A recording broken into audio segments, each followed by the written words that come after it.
Assalamualaikum warahmatullahi wabarakatuh. Alhamdulillah teman-teman, pada pagi hari ini kita dapat kembali mendengarkan materi yang akan saya sampaikan. Materi kali ini membahas tentang apa sih hubungan ilmu akhlak, ilmu tasawuf, dan juga ilmu fikih. Pada pertemuan ini kita akan lebih fokus pada apa sih ilmu akhlak, kemudian apa sih ilmu tasawuf. Baru kemudian di pertemuan selanjutnya kita akan lebih berfokus pada ilmu fikih dan hubungan antara ketiganya. Jadi untuk materi kali ini cukup banyak, jadi silahkan disiapkan telinganya, disiapkan catatannya untuk mencatat keterangan-keterangan yang menurut sampean-sampean penting dalam materi ini. Baik, pada pembahasan pertama kita akan membuka terlebih dahulu tentang apa itu ilmu tasawuf dan dasarnya. Mungkin beberapa ahli tasawuf mendasari ilmu tasawuf itu di ayat ini, kitab Al-Baqarah ayat 186. Wa idza sa'alaka ibadi anni fa inni qarib ujibu da'watad da'i idza da'an falyastajibu li wal yu'minu bi la'allahum yarshudun. Dan apabila hamba-hambaku bertanya kepadamu tentang aku, maka jawablah bahwa aku adalah dekat. Aku mengabulkan permohonan orang yang berdoa apabila ia memohon kepadaku, maka hendaklah mereka itu memenuhi segala perintahku, dan hendaknya mereka beriman kepadaku agar mereka selalu berada dalam kebenaran. Jadi pada saat itu Nabi Muhammad ditanya tentang siapa sih Allah, siapa sih Tuhan, maka Allah menjawab bahwa aku itu dekat denganmu, jadi mohonlah doa padaku dan penuhilah segala perintahku. Kurang lebihnya seperti itu yang saya tahu. Mungkin nanti lebih dalam lagi bisa dibahas di pelajaran tafsir Al-Quran. Jika teman-teman bertanya, tasawuf itu munculnya kapan sih? Sebenarnya pada masa Nabi sendiri itu tasawuf belum muncul. Munculnya tasawuf itu setelah masa Nabi. Nah, bagaimana? Tasawuf adalah secara umum adalah cara kita mendekatkan kepada Allah. Sedangkan pada masa Rasulullah kan masih ada Rasul sebagai penjembatan antara umat dan juga Sang Maha Kuasa. Maka dalam hal ini pada masa Rasulullah sendiri belum muncul adanya tasawuf itu. Seperti itu. Kemudian tasawuf pertama kali dikemukakan oleh Abu Hashim Al-Kufi. Beliau adalah tabi'in atau masa ketika setelah para sahabat, yaitu ketika masa 150 Hijriah. Beliau adalah seorang sufi pertama yang mengenalkan apa itu tasawuf, bagaimana cara mendekatkan diri kepada Tuhan yang Maha Kuasa.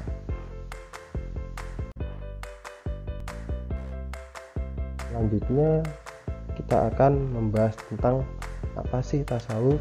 Sebelum kita membahas lebih jauh tentang tasawuf, kita harus tahu setidaknya pengertian secara bahasa dan juga secara terminologi.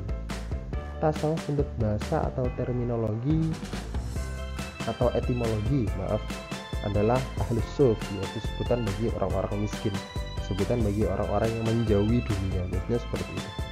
Kemudian sof atau orang-orang yang menempati barisan pertama sholat. Jadi orang-orang sof adalah orang-orang yang mulia yang menempati barisan pertama sholat. Biasanya kan kita tahu bahwa sebaik-baik orang berjamaah adalah orang yang berada di sof yang pertama, orang-orang yang mulia.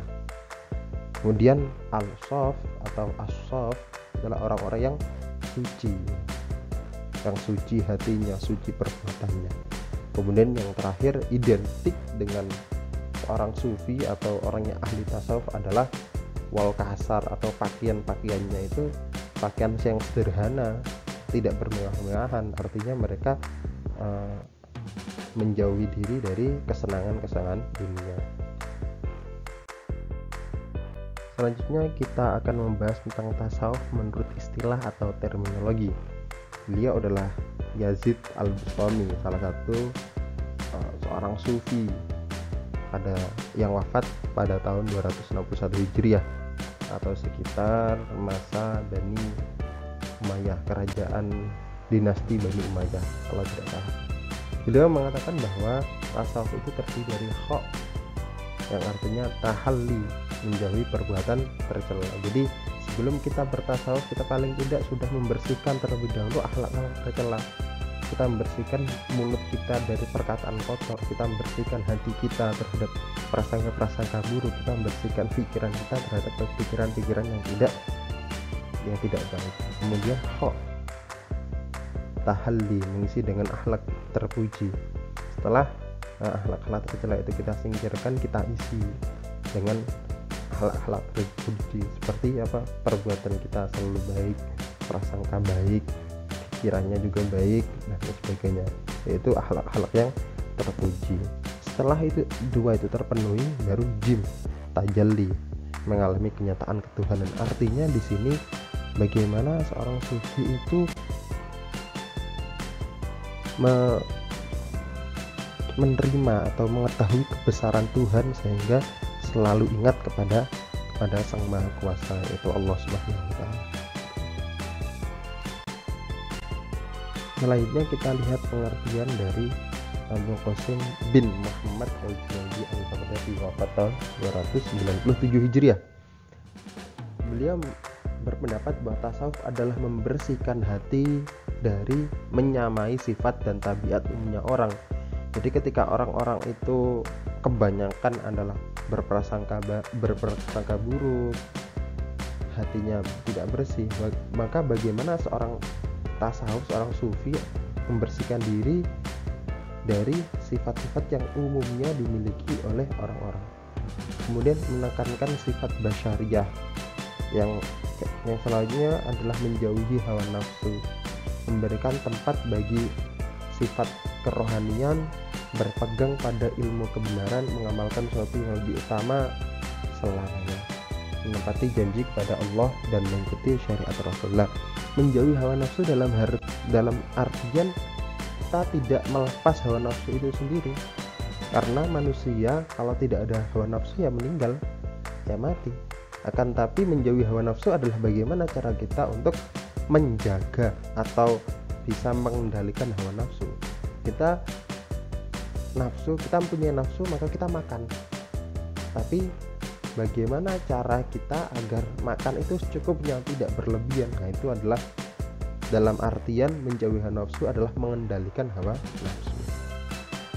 Sehingga dari dua pengertian di atas, tasawuf yang dinyatakan oleh para ahli dapat diartikan sebagai upaya yang dilakukan oleh seorang untuk mensucikan diri dengan cara menghilangkan pengaruh kehidupan yang bersifat kesenangan duniawi dan memusatkan seluruh perhatian kepada Allah Subhanahu wa Ta'ala. Jadi seorang sufi, seorang tasawuf itu adalah menghilangkan pengaruh keduniaan yang bersifat kesenangan duniawi, tidak terpengaruh terhadap dunia dan memusatkan seluruh perhatian kepada Allah. Tapi dalam hal ini saya punya pendapat tersendiri. Seperti ini, seorang sufi atau seorang tasawuf itu tidak selamanya miskin, tidak selamanya sengsara. Tapi seorang sufi itu juga ada beberapa sufi yang kaya raya, karena konsep mereka atau pandangan mereka seperti ini: letakkan hartamu atau kesenangan duniamu di tangan, tapi jangan sekali-kali memasukkan harta atau kesenangan duniamu ke dalam hati. Ketika sudah masuk ke dalam hati, maka hati itu akan rusak dan akan selalu memikirkan dunia. Selanjutnya, ruang lingkup tasawuf. Yang pertama adalah sumber utama tasawuf dalam Islam adalah ajaran Islam itu sendiri, karena Dalam hal ini terdapat banyak dalil yang menjadi sumber tasawuf. Salah satunya adalah tadi surat Al-Baqarah ayat 186 tadi yang sudah saya bacakan di awal. Itu adalah salah satu sumber atau dasaran kita dalam melakukan tasawuf. Kemudian tasawuf atau sufisme membahas hal ikhwal yang bertalian dengan akhlak, bertalian dengan hati, yaitu cara-cara ikhlas, cara-cara khusyuk, tawadhu, muraqabah, mujahadah, sabar, ridho, tawakal, dan seluruh sifat yang terpuji yang berjalan dengan hati. Yang selanjutnya adalah tasawuf mencakup nilai-nilai adab, yaitu adab kepada sesama manusia dan adab kepada sang pencipta. Hablum minallah dan hablum minan nas. Itu salah satu ruang lingkup dari ilmu tasawuf.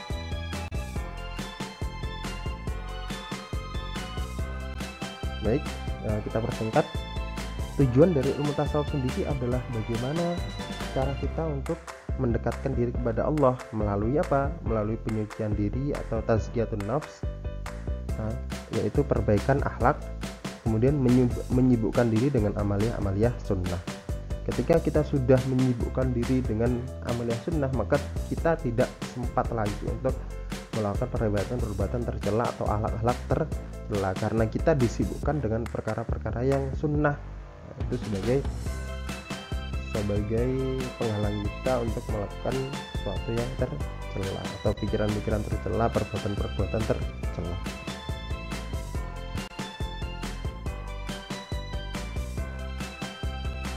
Selanjutnya adalah ilmu akhlak.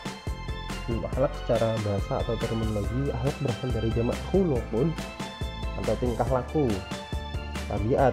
Kata tersebut juga bersesuaian dengan khulqun yang berarti kejadian, dan juga erat hubungannya dengan khaliq yang berarti pencipta. Demikian pula dengan makhluk yang berarti diciptakan. Jadi bagaimana makhluk itu diciptakan diciptakan oleh seorang khaliq untuk memiliki tabiat, memiliki tingkah laku yang baik. Itulah ilmu akhlak secara umum seperti itu.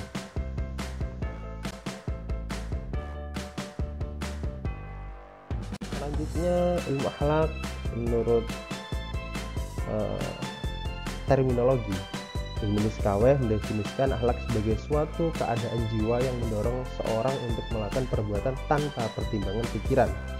Lalunya kita lihat dari Imam Ghazali, sifat yang tertanam dalam jiwa yang dirinya timbul perbuatan-perbuatan dengan mudah dengan tidak memerlukan pertimbangan pikiran. Sehingga dalam hal ini dapat didefinisikan bahwa akhlak adalah sebagai sifat yang tertanam dalam jiwa manusia yang dapat menimbulkan perbuatan tanpa perlu adanya pemikiran dan pertimbangan, karena perbuatan tersebut telah dilakukan secara berulang-ulang dalam bentuk yang sama sehingga telah menjadi sebuah kebiasaan. Jadi akhlak, baik akhlak itu akhlak terpuji atau akhlak tercela, bagaimana seorang itu berbuat tanpa pikir panjang. Misalkan contoh, ada batu di tengah jalan.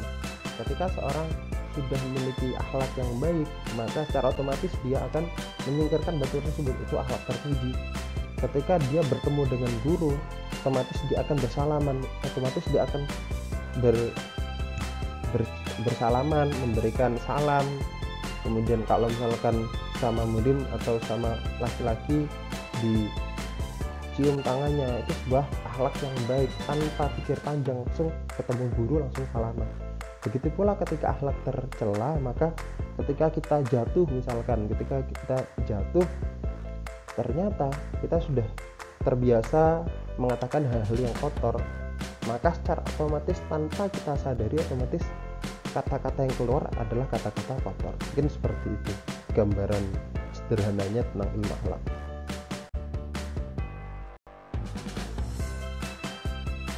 Ruang lingkup dan tujuan ilmu akhlak. Ruang lingkup akhlak berkenaan tentang perbuatan manusia baik berupa individu maupun kelompok. Jadi ruang lingkup akhlaknya bagi perbuatan manusia itu sendiri yang menjadi akhlak, yang menjadi ruang lingkupnya. Kemudian tujuan dari belajar ilmu akhlak adalah mengetahui kriteria perbuatan seseorang. Mana seseorang itu yang baik, mana seorang yang punya akhlak buruk, itu salah satu tujuan dari ilmu akhlak. Kemudian mengarahkan aktivitas seseorang. Jadi setelah kita tahu mana yang baik, mana yang buruk, bagaimana kita melakukan atau melaksanakan akhlak terpuji dan menjauhi akhlak tercela. Oke, selanjutnya terima kasih. Pada pertemuan selanjutnya kita akan membahas tentang ilmu fikih dan hubungan antara tasawuf, akhlak, dan ilmu fikih. Cukup panjang untuk materi kali ini, semoga didengarkan sampai selesai. Kurang lebihnya mohon maaf. Wassalamualaikum warahmatullahi wabarakatuh.